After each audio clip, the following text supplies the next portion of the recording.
You don't know me, but I am your moderator for today. Because for some reason I'm an entrepreneur, accidentally. And that makes me an expert in all of this. No. So I'm going to help guide this entire lovely journey. Usually this is the part where I lead with the bio and you all go to sleep because, you know, it's already in your book. So instead, I'm going to ask our lovely panelists here, what do they want the audience to think of them when they speak? Okay, so I walked on the stage and I happened to sit right next to this guy, so I guess I go first. So my name's Dan, and I guess I'm a serial entrepreneur. I started in 2006. I passed my bar in December, and I started my first company the day I passed my bar. My first company was a renewable energy company. We manufacture electric capacitors. So I did that for about 6 years. We exited that company, and now I'm working on my second company, which is an education company. So this is a panel on entrepreneurship, and I think I can give quite an interesting perspective, you know, as a Chinese American creating companies that cater to both the Chinese market and the American market. So. Hi, my name is Wei. I'm a co-founder of a fintech company which is called NetCentric. We are a cross-border online investment company. Our difference from the current one like Batman and Wells Fund is that they provide the investors about the financial planning and a portfolio which is constructed by ETF mainly. While we provide our investors some more complex trading strategies, where they can enjoy the low management cost at the same time. My name is Tao Zhang, Zhang Tao. I'm founder and managing director of Tao Ventures. So Tao Ventures is a consortium that consists of several companies in both China and the US. Our main focus is actually cross-border impact investment, so and acceleration, and also advisory services. So our focus is more like environmental and technology companies that we believe can not only generate a profit, have a sound business model, but also could have a positive environmental and social impact. So I always consider myself an impact kind of person rather than like an investment kind of person.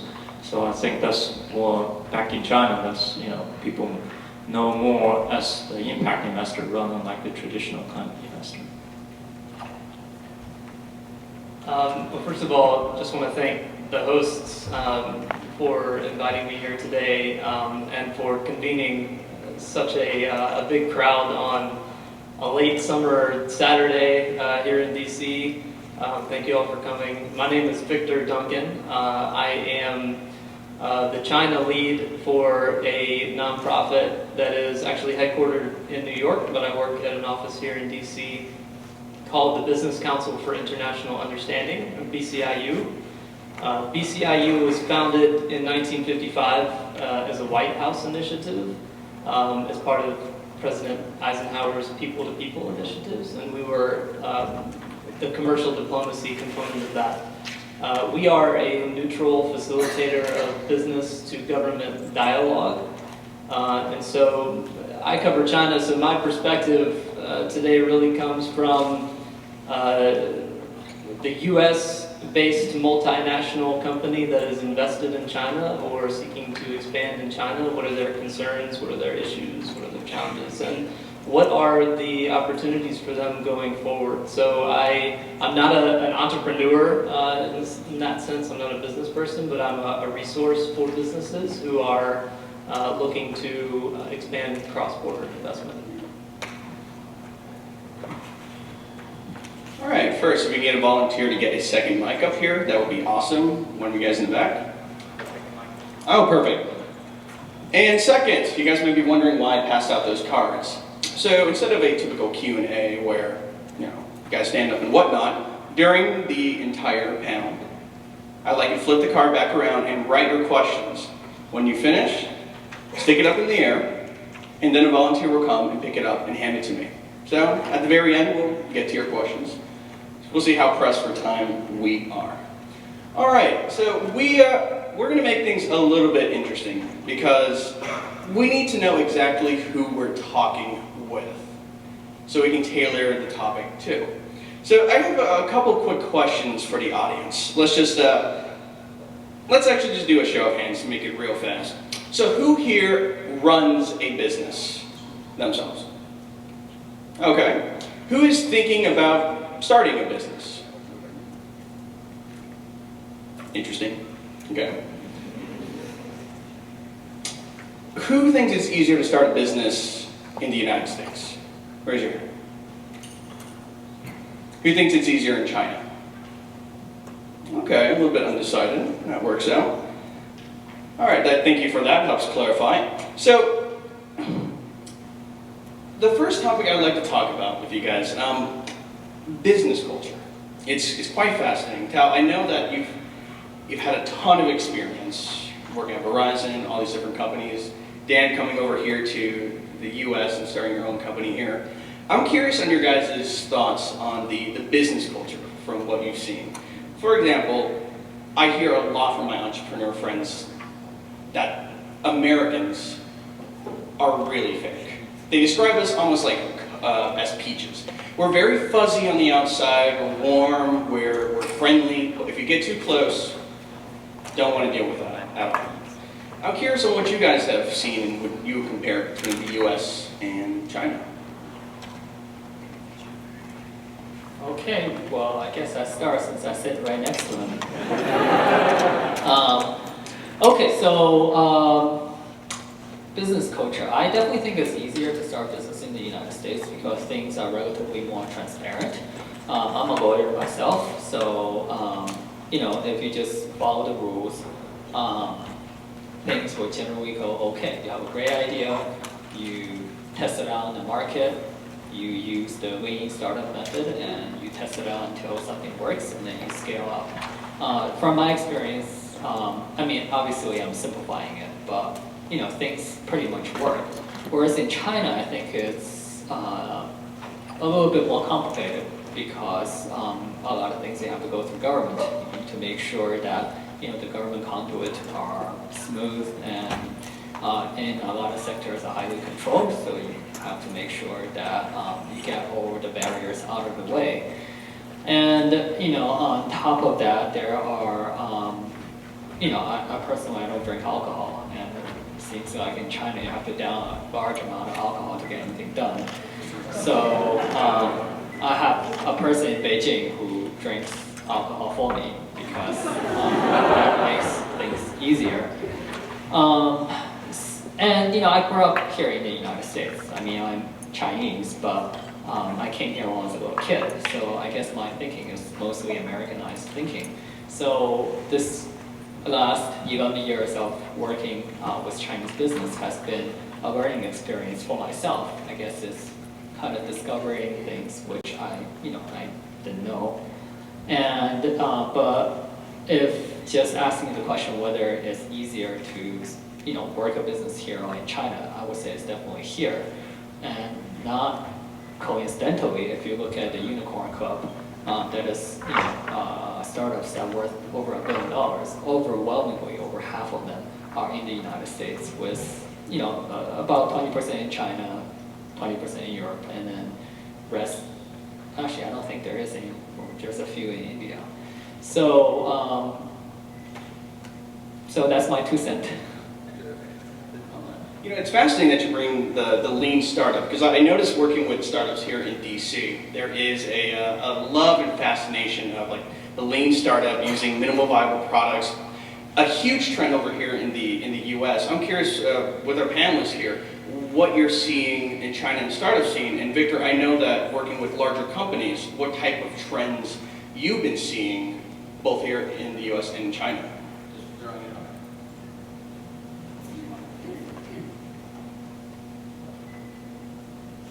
Yeah, so if I could, I just wanted to comment quickly on the culture piece. I think it's really important for any company to consider very strongly the attributes of business culture in any foreign market that they seek And for the U.S. and China, it is, I think, quite a steep learning curve. Yeah, if you are the U.S. company in China, you have to learn how to navigate complex webs of personal communications or personal relationships. You have to learn about the importance of political clout to navigate towards certain opportunities, right? And if you are the Chinese business in the U.S., you have to learn about maybe increased demands on transparency or labor rights or environmental protections, and these are culturally driven just as much as they are politically driven, right?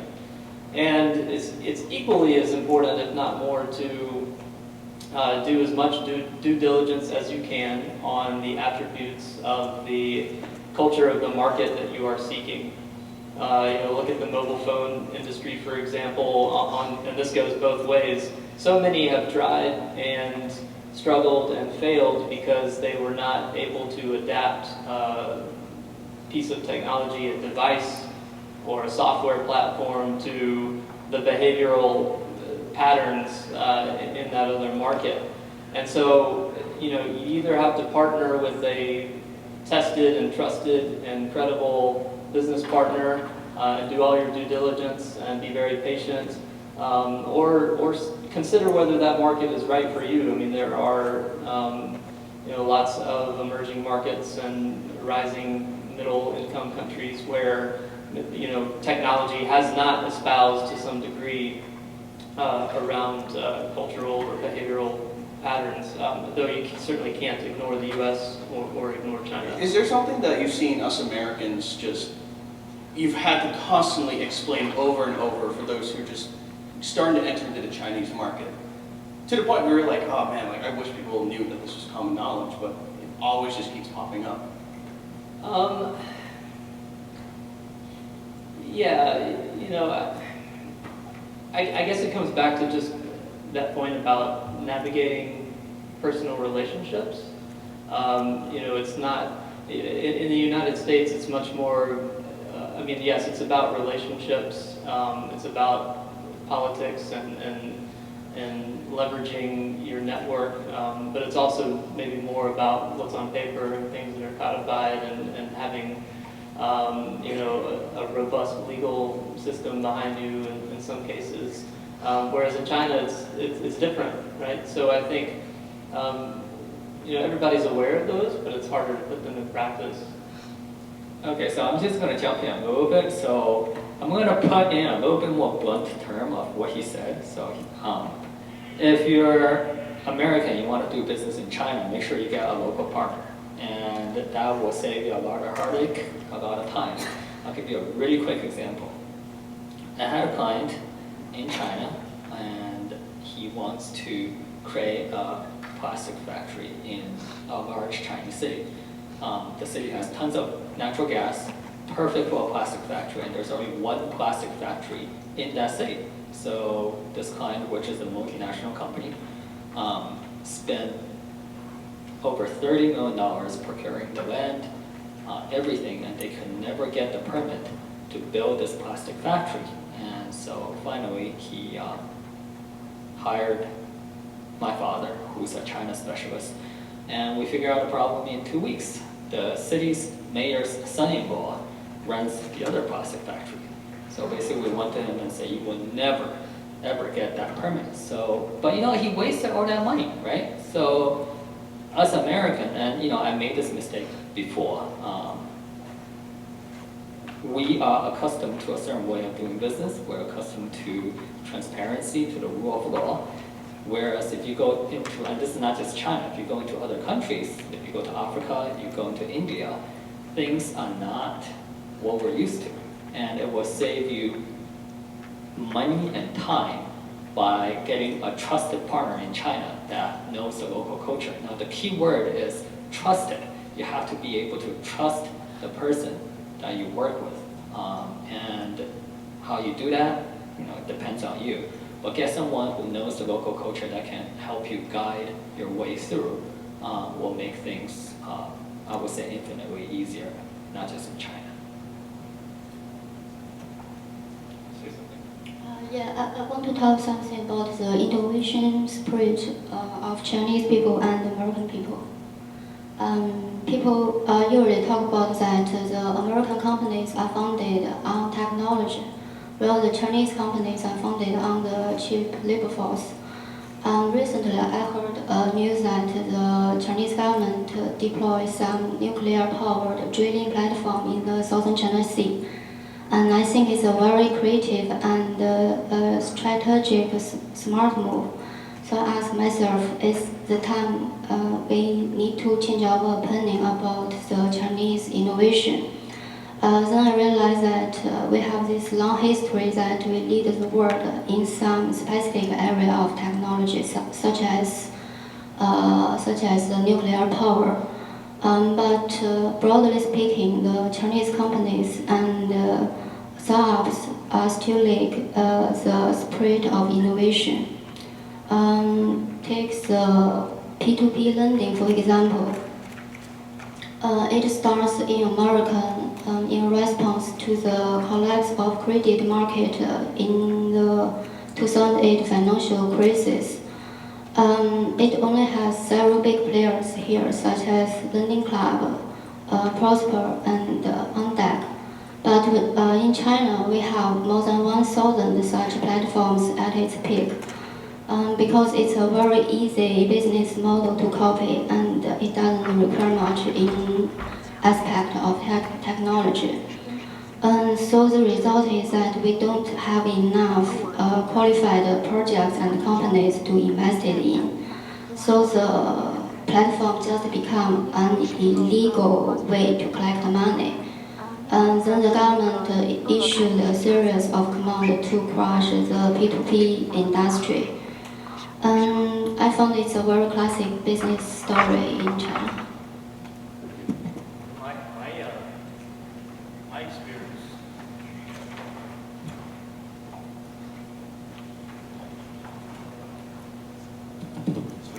Yeah, my experience or perspective on the business, back to the business culture question, is that the business cultures or the systems in two countries is so vastly different from each other. We usually don't advise our entrepreneurs, if you're US based, just do the US market.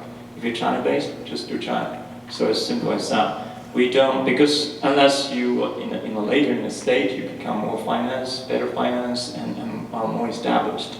You have the capacity to look at international markets, a market, a different market like China. So, but on the investment side, it's a different story. So we do encourage, a more cross-border investment, to look at like US-based opportunities or vice versa, because we think some of the investors nowadays sophisticated enough to be aware or to appreciate the opportunities to diversify their portfolio. But I think the culture thing is interesting because based on my experience working with Americans or Chinese companies, I think it's easier to explain the difference, especially at like upfront and to the beginning of doing things with either American companies or Chinese companies.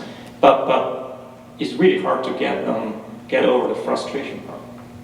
When you start doing things, say either in China or in the US, I think that's probably the biggest challenge we have ever encountered. I'm getting a sense that it takes a very unique type of personality to jump from saying I'm going to be US based or China based to I'm going to do both.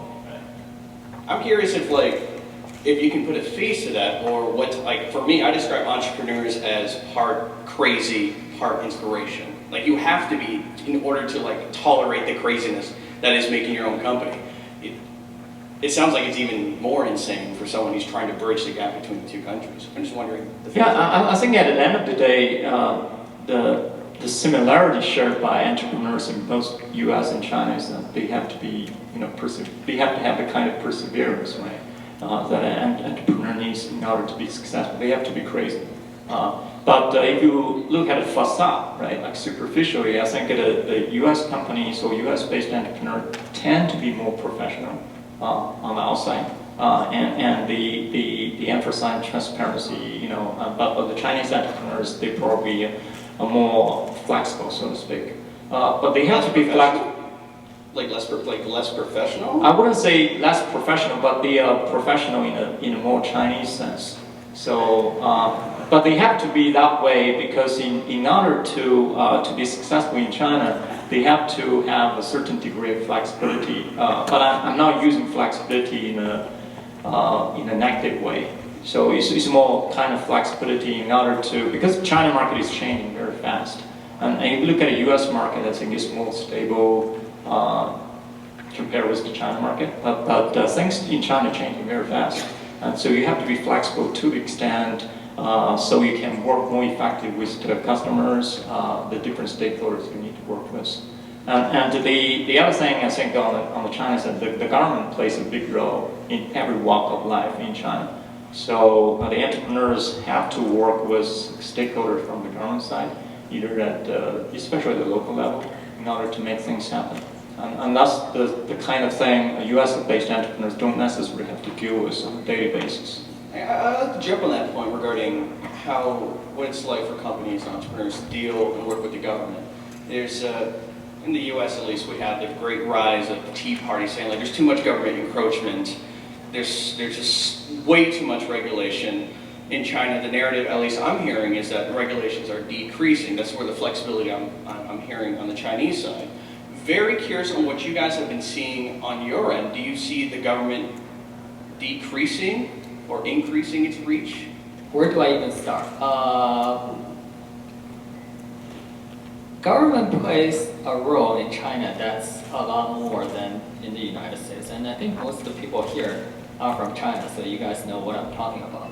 So I'll give you a really quick macro example. So I talked to someone from the government, actually just a few weeks ago, about a startup in China.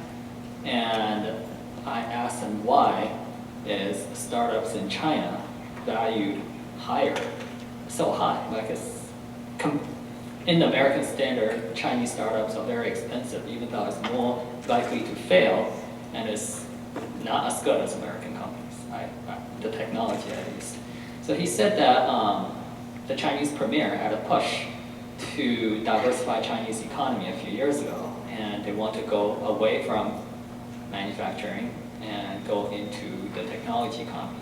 So what the government did was pump a massive amount of money into venture capital, and then this massive amount of money trickled down into the startup community, and then artificially jack up the valuation of the Chinese startups. So now a lot of Chinese money are flowing to the United States because you get better value, and it's a lot cheaper. So you ask, what is the influence of government in China in the startup community? The answer is everywhere and everything. So, if you're like me who don't drink, get someone who's really good at drinking, and go and kiss up to all the right people that you need to get to kiss their ass, because that will make your life quite a bit easier. Yeah. The thing with drinking, just quick clarification, so everybody's drinking, but nobody likes it. So, you see what I mean? So, I physically can drink a lot, but I don't really enjoy it. But if you talk to anyone who's your friend, they will admit that they don't like it either. But it's just part of the culture that I drink it, you have to drink it, and once you drink it, then everybody becomes friends with each other. So that's kind of the culture thing, I would say. I think drinking is amazing. My startup is all about alcohol and whatnot. This topic of risk, or political risk. Well, I love it because that's what I did for 5 years and whatnot. But it delves into a little bit of your guys' specialty. Wei, I know that you deal with monetary policy, and Tao, I know that you guys work with investments. How do you quantify and take care of those investment risks, especially calculating political risk? You may not necessarily know what's going on behind closed doors or what people are thinking. 1 second, the committee may be thinking one way, next second, it could be turned against you. And Victor, I know that you work with large corporations. How have you been handling all of that? Just throw this out there for you guys. Yeah, so, you know, from my interactions with the companies that I work with that are in China, I would draw, you know, 2 or 3 big political risk challenges, and probably chief among them is the lack of predictability in the legislative environment. You know, 2 or 3 years ago, not many would have really been able to measure the impact of the international NGO law on the foreign NGO. Right? Not many more would have been able to measure the degree of restraint that the national security law would impose on companies seeking to expand in the digital technology or ICT sector in China. And so this indicates, you know, just looking from year to year, it's very difficult to know how to position yourself to accurately measure risk. It's not the most predictable environment. You know, another risk is just that we saw the new generation of leadership come into power in 2012, and the pace of economic and financial sector reforms has been a lot slower than many thought. You couple that with mounting government debt, and that poses a lot of risks not only to the economy as a whole, but in terms of the predictability issue, because you know, we see when there are shocks to the system, right, there are forces in the government that are less for a market-oriented approach who, you know, seem to win sometimes. So these are risks and related to the government, the degree to which the government has its hand in the marketplace in China that I hear about that's chief among. Let's flip this around. Very often we hear about the risk posed by Chinese government meddling with companies. Let's flip that around. What about in the U.S.? We all know that there's a lovely presidential election that might change things up. What do you guys think about that? Or what have you guys been hearing? You asking me or? My style is throw it out there, and whoever wants to grab it, grab it. Yeah, I just have a couple of quick thoughts on it. I mean, obviously, what happens here in November, it could be a strategy changer for both sides of the equation. I was going to try to avoid mentioning the name Trump today, but here we are. You know, I mean, you can see that he wants to, at least the rhetoric indicates that he wants to rewrite the trading relationship. I'm not sure to what degree that's possible, or that there's a fundamental understanding of how that works. But that's what he wants to do. I think Hillary Clinton would represent more continuity than change, though she may end up being a little bit more hawkish on some issues than Obama has been.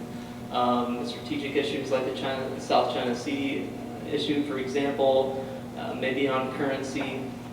But you know, if I was a company on either in China or the U.S., I would have a post-transition plan in place that I would modify until I knew. Sometimes I get questions about Fed policy and whether or not a rate hike what that would mean. For most Chinese companies in the U.S., I think they're competing for market share for the most part. I don't know that it would be a game changer, but certainly just in the macroeconomic sense will have an effect on consumption. But I wouldn't. I mean, it looks like it's a December conversation at this point anyway. I will kind of my perspective on this. So we are closely keeping track what's going to happen depending the outcome of November election in U.S. I think what is interesting actually about the two candidates is that if Hillary Clinton is elected, I think there's more certainty of doing things. So which means from a business perspective, less opportunities. you can grab and take advantage of. But say I'm not leaning either way actually. I don't get to vote in the U.S. anyway. So but if Trump is elected, I think it makes things more interesting from a business perspective, because number one, he's a business person, so he comes from a business background. So he always says that I know how to do deals, with countries, especially China, Russia. I think that definitely makes things more interesting and make probably it will present different kinds of opportunities, like compared with otherwise. Any that you're seeing that you're like, I can seize on this. Like, how can I make money? Well, actually, one thing is that probably it depends, what Trump is really going to do, because I think his rhetoric is probably going to be vastly different from what he's going to do if he's elected. But I think there's probably more opportunity on the real estate side, I would say, and there's probably more opportunities, say with other countries like say Canada. I think Canada will jump on it if So if you do anything related to Canada, you may think about what outcome could look like if Trump is elected. So I think from a business perspective, it makes things more interesting. It's not better or worse, but it's just more interesting and more unpredictable, I would say. Yeah.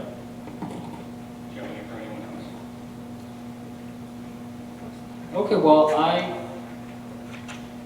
from a lawyer's perspective, I do think Hillary Clinton will be better for the startup biosphere in the United States. And I say that for several reasons, but the lifeblood of the startup culture in this country really is immigrants, right? If you look at startups in this country, more than half of it were started by people who are born overseas. And some of Hillary Clinton's proposals, such as removing the cap on H-1B, such as allow more entrepreneur visa, will allow more of our high-tech students to stay in this country. Now, whether she can get that through Congress, I don't know, but at least she gets what the problem is. And if she does push those reforms through, that will definitely be a boon to the entrepreneur culture in this country. If you look at PhD, for example, more than half of the STEM PhD in this country goes to foreigners. We want those people to stay. We want them to stay, and we want them to create the next Google. And I think it is much more clear under the Democrat proposal that's going to happen. Now, Trump, I don't know what he's going to do, really. And I think I might move to Canada if you get elected.